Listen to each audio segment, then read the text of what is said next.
네, 안녕하십니까? 행복한 안식이 되십니까? 아멘. 이 시간 주님의 말씀으로 더 행복한 하늘의 기별들을 받아 누리시기를 바라겠습니다. 오늘 제목은 하늘의 안목을 가지라입니다. 기억절 말씀은 미가서 6장 8절에 있는 말씀인데요. 사람아, 주께서 선한 것이 무엇임을 내게 보이셨나니 여호와께서 내게 구하시는 것이 오직 공의를 행하며 인자를 사랑하며 겸손히 내 하나님과 함께 행하는 것이 아니냐. 참, 이 성경절 말씀을 묵상할 때 굉장히 마음에 평안이 왔습니다. 그리고 그 길이 보였어요. 우리가 정말 하나님께 구하고 하나님께로부터 받는 것을 누릴 때 바로 이 말씀을 통해서 주신 것들을 우리 마음 가운데, 우리의 생애 가운데, 우리의 입술 가운데 간직하고 있다면 그것이 바로 주님의 선한 길 가운데로 걷고 있는 자들이 아닌가, 그런 생각을 가지게 되었습니다. 이제 겨울이 지나가기 때문에 이 하얀 눈을 볼 기회가 점점 더 줄어들 것이에요. 근데 이 눈을 자세히 한번 보신 적 있으십니까? 눈송이 하나하나 떨어질 때 자세히 한번 보신 적 있나요? 제 아내는 필리핀 사람이라서 필리핀에는 눈이 없습니다. 그래서 겨울에 눈이 오면은 그렇게 좋아해요. 눈이 이렇게 지난주에도 한번 왔었죠. 오니까 밖에 나가서 사진도 찍고 눈을 좀 자세히 보고 싶다라고도 얘기도 하고 그렇게 말을 하더라고요. 자, 이 두 번째 그림이 바로 눈의 결정체입니다. 눈을 자세히 현미경으로 살펴보면 이런 모양이 있대요. 굉장히 어떻습니까? 아름답습니까? 굉장히 아름다워요. 그리고 반대로 자, 이 그림을 봤을 때 어떤 생각이 드십니까? 뭐다. 아시겠죠? 이게 나무다. 네, 아실 겁니다. 근데 이 나무를 너무 가까이서만 이렇게 보고 있으면은 뭐가 안 보이죠? 이 푸른 숲이 안 보일 수가 있어요. 제가 이 그림을 눈과 나무로 이렇게 소개를 해드린 것은 우리가 어떠한 시각으로 어떠한 안목으로 대상을 바라보느냐에 따라서 이해하고 받아들이는 것이 다르게 받아들일 수가 있습니다. 그래서 어떤 부분에서는 눈송이처럼 자세히 바라봐야 그것이 정말 아름다운 모습을 발견할 수가 있고, 또 어떤 면에서는 너무 그것을 어떤 대상을 가까이 보고 있으면 전체를 바라보지 못하는 그러한 경우가 생길 수가 있습니다. 특별히 이스라엘 백성들이 바로 그 경험에 들어갔었어요. 유대 백성들은 1000년 이상이나 약속된 구주의 오심을 기다려왔다. 그들의 가장 빛나는 희망은 이 사건에 놓여 있었다. 이스라엘 백성들은 1000년이 넘는 시간 동안 오실 메시아를 기다리고 소망하고 고대했습니다. 온 이스라엘 회중들이 그러한 마음이 굉장히 강했어요. 왜요? 그들의 형편이 너무나 어렵고 힘들고 노예 생활로 꼴져졌기 때문에. 근데 예언의 말씀을 통해서 그 유대 민족에게, 이스라엘 백성에게 어떠한 일이 벌어졌습니까? 1000년 동안 노래와 예언 속에 성전의 의식과 가족의 기도 가운데 그분의 이름이 간직되어 왔으나 막상 그분께서 오셨을 때에 그들은 저희가 그처럼 오랫동안 기다리던 메시아이심을 깨닫지 못하였다. 굉장히 슬픈 일이죠. 결코 짧은 시간이 아니었습니다. 긴 시간 동안 세대를 지나면 지날수록 그들의 기도 가운데, 그들의 예배 가운데 메시아를 소망하며 기대하며 고대하는 그러한 모습이 있었는데 정작 그 약속된 메시아가 왔을 때 그들은 이 예수 그리스도를 메시아로서 깨닫지를 못했습니다. 요한복음 1장 11절 말씀인데요. 자기 땅에 오매 자기 백성이 영접지 아니하였으나 하나님의 백성이었어요. 하나님께서 특별히 선택하신 민족이었습니다. 그렇지만 그 선택된 백성이 그들이 섬기는 하나님을 발견하지 못했고 오심을 깨닫지를 못했어요. 그리고 어떻게 생각했습니까? 세상을 사랑하는 그들의 마음에 하늘의 사랑을 받는 그분은 마른 땅에서 나온 줄기 같았다. 그들의 안목에 그분께서는 고운 모양도 없고 풍채도 없었고 그들은 그분에게서 저희가 바라는 아름다움을 분별하지 못하였다. 참, 유대인들이 예수님을 바라볼 때 마른 땅에서 나온 줄기같이 볼품이 없구나, 고운 모양도 없고 풍채도 없구나, 그러한 시각으로 예수 그리스도를 바라보고 그 예수 그리스도를 구주로서 그들이 믿지도 않았고 인정하지도 않았다, 분별할 수가 없었다라는 것입니다. 왜 그들이 메시아를 분별하지 못했을까요? 그들이 학수고대하고 1000년이 넘는 시간 동안 그 메시아를 소망하면서 살았지만 정작 메시아가 이 땅에 왔을 때 왜 그들이 그 메시아를 구별하지 못했을까요? 세상을 사랑하는 그들의 마음에 하나님을 바라며 하늘을 사모한다라고 하지만 정작 그들의 마음 가운데는 세상을 사랑하는 마음이 가득 차 있었다라는 것입니다. 세상을 사랑하는 마음이 있는 자들은 하늘의 사물을 구별할 수가 없습니다.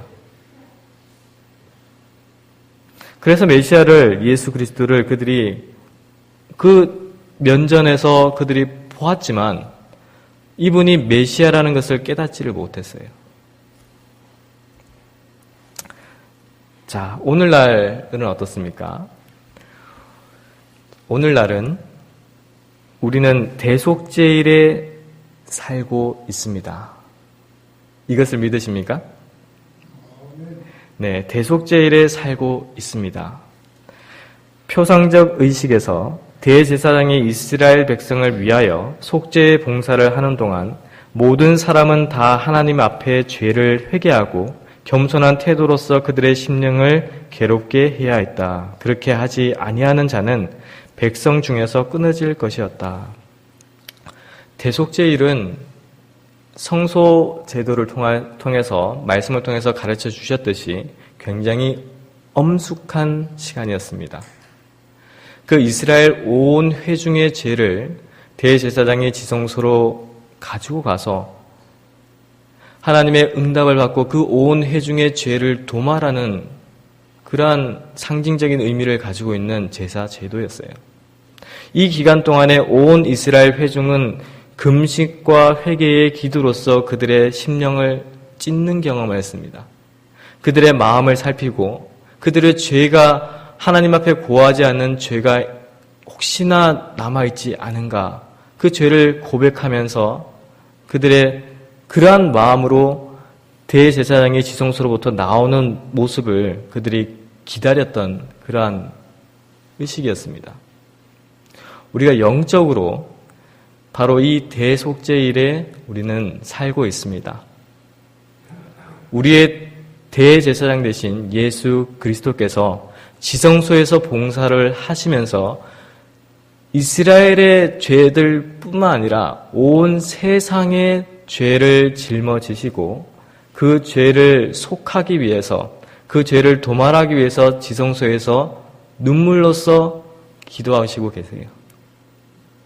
우리들 또한 하나님을 믿는 그리스도인들 또한 우리 각자의 마음 가운데 과연 내가 하나님 앞에 고하지 않은 숨겨놓은 죄가 있는가 없는가 우리는 우리의 마음을 살펴야 하는 시간에 있다라는 것입니다. 우리가 이 시기를 분명히 구별할 줄 알아야 되고 우리 마음 가운데 그것을 기억하고 간직하고 있어야 됩니다. 특별히 이 개혁운동 교회 우리 교회 가운데 하나님께서 어떠한 기별을 또한 주셨는가? 바로 1888년의 기별입니다. 그것은 주님께서는 크신 자비를 베푸셔서 와그너와 존스 목사를 통해 그분의 백성에게 지극히 소중한 기별을 보내셨다. 이 기별은 들리움을 받으신 구주, 온 세상의 죄들을 위한 희생 제물에 관한 소식을 세상을 향해 더욱 분명하게 드러낼 것이다. 그것은 보증물을 믿음으로 말미암는 칭의를 제시하였다. 바로 믿음으로 말미암는 의에 대해서 이 교회는 간직하고 있고 우리는 그 기별을 고수하면서 그 기별 가운데서 큰 외침을 하고 있는 것입니다. 우리가 이 교회에 소속이 되어 있다면 교회가 믿는 믿음과 그리고 우리 각자가 믿는 믿음이 내가 과연 어떠한 기준과 어떠한 표준에서 신앙을 하고 있는가에 대해서도 그 안목을 가지고 있어야 돼요. 우리가 이러한 하늘의 안목을 가지고 그것을 구별할 때 그 가운데서 우리는 하나님의 백성으로서 자녀들로서 그 기별과 사명을 충실히 순종할 수가 있는 것입니다. 그것은 백성들에게 그리스도의 의를 받아들이도록 초청했는데 이것은 하나님의 모든 계명에 대한 순종으로 나타난다. 많은 사람들은 예수님을 시야에서 잃어버렸다. 그들은 그분의 거룩한 인격, 공로, 인간 가족들에게 행하신 변함없는 사랑을 주목할 필요가 있었다. 그리스도의 의를 믿음으로 받아들이셔야 됩니다. 믿음으로 그 그리스도가 내 마음 가운데 온전히 임재하실 때 우리의 생애 가운데서 그분의 거룩한 인격, 공로, 인간 가족들의 행하신 변함없는 사랑을 주목할 뿐만 아니라 우리 생애 가운데 그 모습이 나타나게 될 것입니다. 그러한 생애를 사는 자들은 바로 하나님의 모든 계명에 대한 순종으로 나타날 것이에요. 모든 권세가 그분께 주어졌으므로 그분은 인간들에게 풍성한 은사를 나누어 주시며 값으로 헤아릴 수 없는 그분 자신의 의를 속절없는 인간 대리자들에게 나누어 주신다. 이것이야말로 하나님께서 세상에 전파하도록 명하신 기별이다. 이것은 셋째 천사의 기별이며 이 기별은 큰 소리로 전파되고 크나큰 성령의 부어주심이 수반될 것이다. 메시지가 분명합니까? 값으로 헤아릴 수 없는 예수 그리스도의 의를 정말 보잘것없는 그 은혜를, 그 의를, 그 복음을 받을 가치조차 없는 우리 인간들에게 주신다라는 것입니다. 우리가 그것을 믿음으로써 받을 수 있고 믿음으로써 하나님의 자녀로서 의를 가진 의인으로서 하나님께서 간주하시겠다라는 것입니다. 이 기별을 우리 각자가 우선 경험을 해야 하고 이 기별을 나만 간직하는 것이 아니에요. 하나님께서 원하시는 것은 이 기별을 경험하고 그들의 마음 가운데 예수 그리스도의 의를 가진 자들이 세상에 전파하기를 원하십니다. 그것이 바로 셋째 천사의 기별이고 이것이 큰 소리로 외쳐야 될 큰 외침이며 이것이 성령의 부어주심, 그리고 늦은 비의 성령으로서 임하는 경험을 해 주시겠다라는 것입니다. 그러면 믿음으로 말미암는 의란 무엇인가? 우리가 이것을 알아야 전할 수 있지 않겠습니까? 예언의 말씀 보시면 이 말씀이 있습니다. 살아있는 믿음으로 하나님께 드리는 열렬한 기도로 그리고 예수님의 공로를 의지함으로 우리는 그리스도의 의로 옷을 입고 구원을 받는다. 살아있는 믿음이 있어야 됩니다. 죽어있는 믿음이 아니에요. 살아있는 믿음을 간직하고 하나님께 열렬한 기도로서 간구하고 예수님의 공로를 의지할 때에 그래야 할 때에 그리스도의 의를 우리에게 선물로서 주신다라는 것입니다. 그것을 믿음으로 받아들이는 것이에요. 어떤 이들은 이렇게 얘기합니다. 그래, 우리는 아무런 행함이 없이 구원을 받는다. 사실 나는 구원을 받았다. 그래서 하나님의 율법을 지킬 필요가 없다. 나는 예수 그리스도의 의로 구원을 받는다.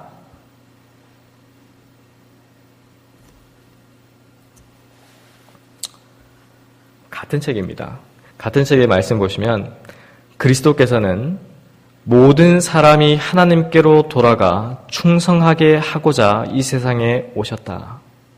그리스도께서 이 모든 일을 이루셨으므로 하나님의 율법을 범하는 그런 위치에 있는 것은 사망의 길에 서는 일이며 그대는 진실로 범죄자의 한 사람이 된다.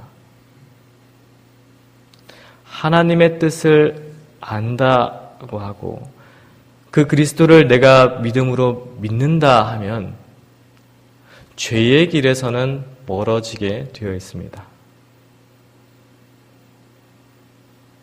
다른 말로 하나님의 법과 하나님의 법이 우리 마음 가운데 있어서 그 법이 나의 생애와 조화를 이루게 됩니다.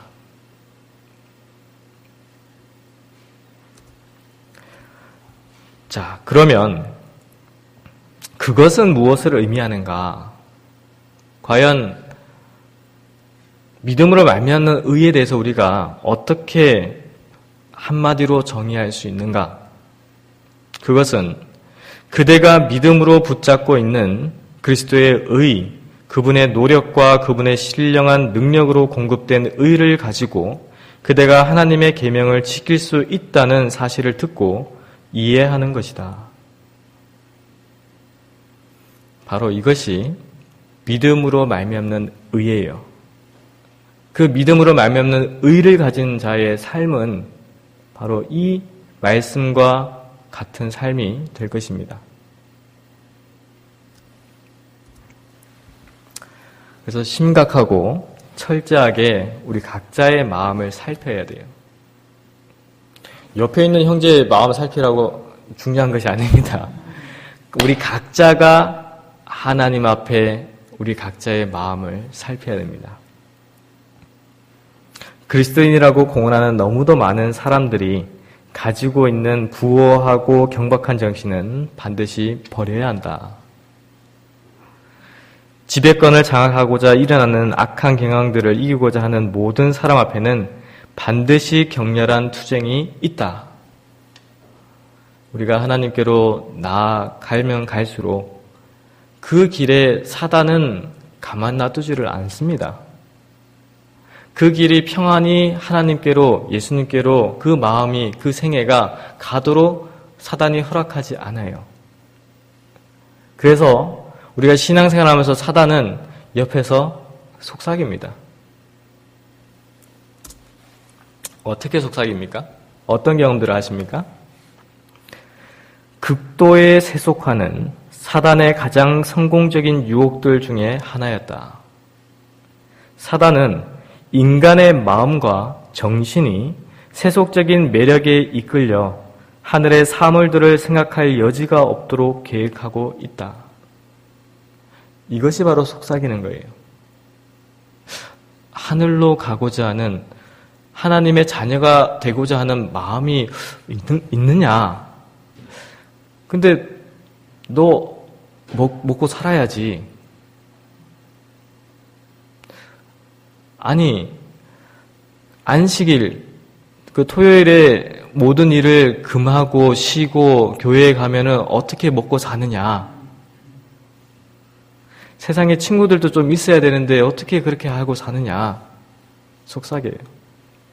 일이 바쁘게 만들고 하늘의 사물을 생각하지 않게끔 만드는 것은 사단이 하는 일입니다.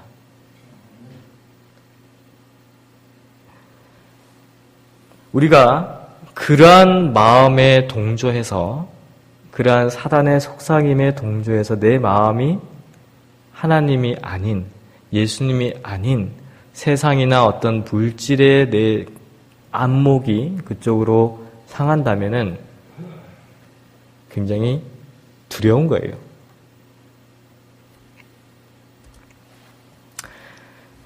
사단은 많은 사람들로 하여금 하나님께서 그들의 일상생활의 사소한 일에 나타나는 불성실을 간과해 버리실 것이라고 믿게끔 한다. 각시대대행투 620페이지에 있는 말씀입니다. 굉장히 사소한 일에, 조그만한 일에 이 정도는 괜찮다. 요 정도는 우리가 받아들여도 된다. 크게 문제 없다. 그렇게 속삭여요. 근데 그 속삭임은 분명히 사단의 속삭임입니다. 하나님의 말씀과 하나님의 뜻과 하나님의 법에 우리가 조금이라도 벗어나게 하는, 세상과 타협하게 하는 그러한 모든 것들이 바로 사단이 믿는 자들을 실족해 하기 위해서 하는 속삭임이에요.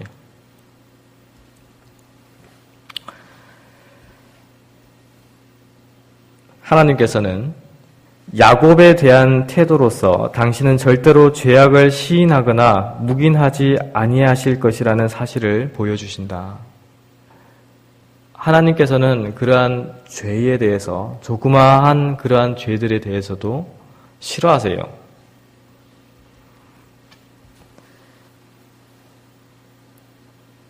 항상 신앙생활하면서 우리가 주의하고 조심해야 할 것이 뭡니까? 신앙생활하면서 가장 두려운 것이 뭡니까? 바로 이기심이에요.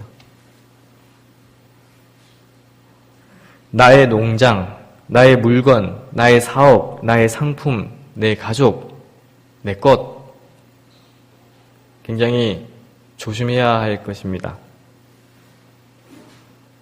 주님의 재림을 기다리며 사모한다고 말하는 사람들이 자기밖에 모른다. 두려운 말씀이에요. 우리가 하나님을 진실로 믿고 따르고 하늘의 길로 가는 자들이라면 예수 그리스도의 품성이 내 생애에서 온전히 나타나고자 한다. 우리가 그 믿음을 주장하고 그 믿음을 간직하고 있다면 예수님의 모습은 결코 자기를 나타내는 모습이 아니셨어요.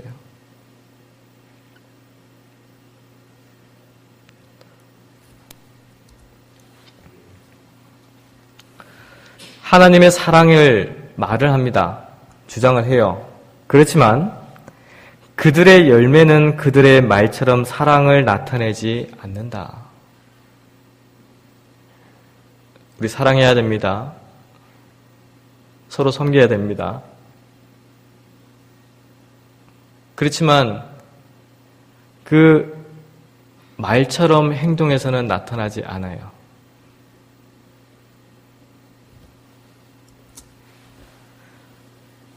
마태복음 3장 2절 말씀입니다. 회개하라 천국이 가까웠느니라. 우리 모두는, 우리 각자는 회개해야 돼요.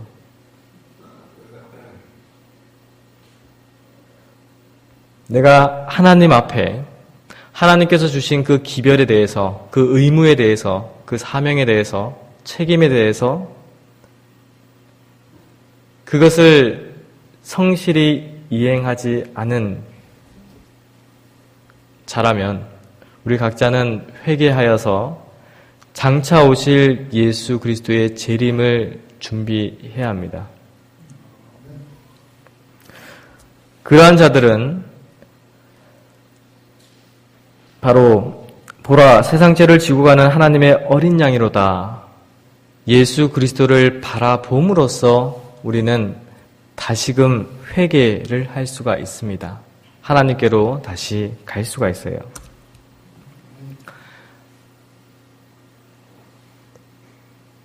이 크다란 십자가를 지고 골고다 언덕에 가셔서 십자가에 달려 돌아가신 예수 그리스도. 우리가 그 분을 묵상할 때 그 예수 그리스도가 내 개인의 구주로서 내가 믿음으로 받아들일 때 내 마음 가운데서는 내 자신을 높일 수가 없어요.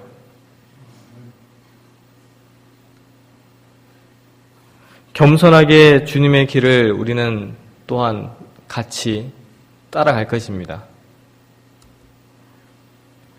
그대 자신에게서 눈을 돌려 예수님을 바라보라. 그분은 만유이시며 만유 안에 계신다. 십자가에 달리시고 부활하신 구주의 피의 공로는 가장 작은 죄도 가장 큰 죄도 깨끗게 하실 수 있다. 신뢰하는 믿음으로 그대의 영혼을 신실한 창조주이신 하나님께서 지키시도록 맡기라. 이것이 바로 믿음입니다. 맡기십시오. 내가 어떠한 죄라 할지라도 예수 그리스도께 고하고 그분께 내 마음과 내 의지와 내 생애를 맡길 때 그분은 그 죄들을 용서해 주시겠다라는 약속의 말씀이 있습니다. 그것을 믿음으로 받아들이셔야 됩니다.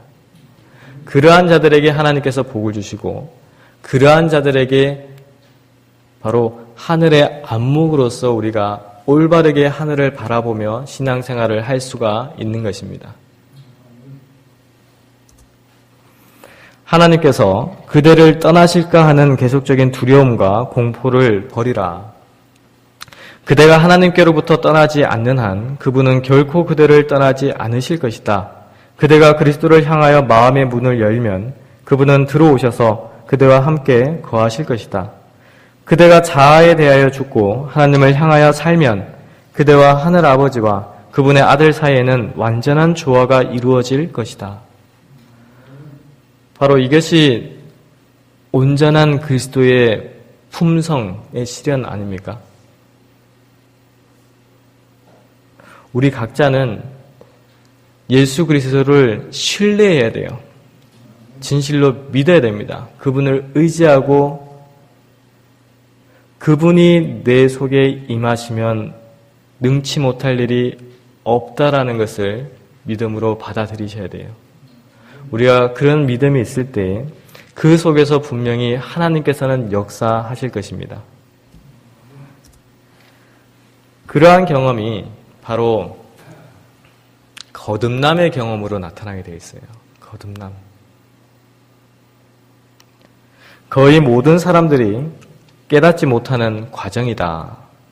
세속적이고 죄를 사랑하는 마음을 변화시켜 그리스도의 말할 수 없는 사랑과 그분의 은혜의 매력과 하나님의 탁월하심을 깨닫게 함으로 영혼이 거룩한 사랑에 젖고 하늘의 신비에 사로잡히게 하는 것은 작은 일이 아니다.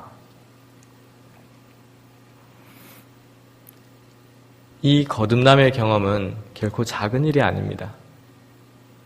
우리의 마음 가운데서 하나님께서 역사하시는 그 역사는, 그 사랑의 역사는 결코 작은 일이 아니에요. 내 속에서 도저히 일어날 수 없는 일이, 내가 그토록 사랑하고 세상적인 사물에 관심이 있었지만 하나님께로 돌아가고자 하는 마음과 회개를 할 때 그 성령을 통하여 역사하시는 그 하나님의 능력은 결코 작은 일이 아니에요. 그것을 경험하는 자들만이 영적인 것을 영적으로 분별할 수 있는 눈을 가지게 됩니다.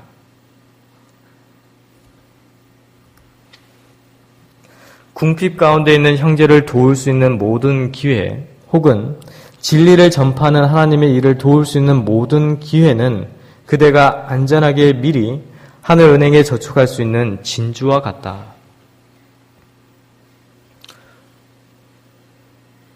믿음을 가지고 있고 믿음으로 말미암아 그 그리스도의 의를 내 마음 가운데 간직하고 있다면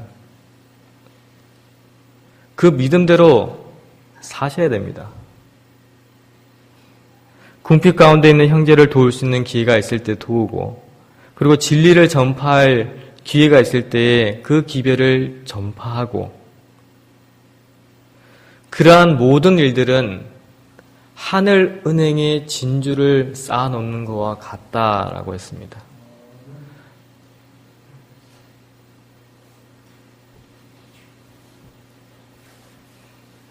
하늘의 안목으로, 영적인 눈으로 어디에 더 큰 가치가 있는지에 대해서 우리는 주의 깊이 생각을 해야 됩니다. 이 땅의 것들은 이 땅에서 생명이 다하면 아무 부질없는 것이 돼버려요.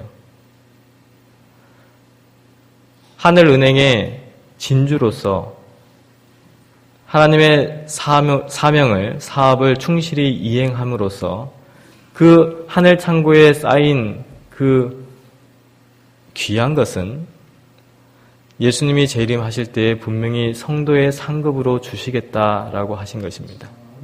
우리가 그것을 믿고 그 믿음 가운데서 충실히 하나님의 말씀에 순종할 때 그러한 자들을 하나님께서는 쓰실 것이고, 그러한 자들을 통하여 이 마지막 시대에 하나님의 사업을 마치실 것입니다.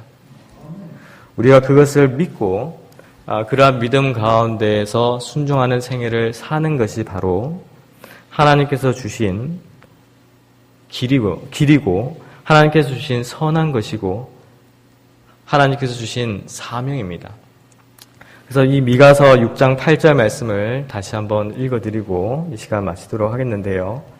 사람아, 주께서 선한 것이 무엇임을 내게 보이셨나니 여호와께서 내게 구하시는 것이 오직 공의를 행하며 인자를 사랑하며 겸손히 내 하나님과 함께 행하는 것이 아니냐. 우리가 이러한 믿음으로 승리하시는 우리 성도님들이 되시기를 바라면서 이 시간 말씀을 마치도록 하겠습니다.